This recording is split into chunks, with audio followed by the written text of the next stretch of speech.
Ang taong marunong magpasalamat, nakakaalala.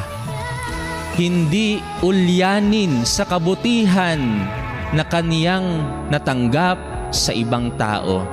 Hindi nakakalimot ng kanyang mababang pinagmulan. At ang ating mababang pinagmulan ay walang iba kundi ang itinuturing po nating pamilya na minsan o sa matagal na panahon ay sumuporta sa atin nung tayo po ay walang-wala sa buhay.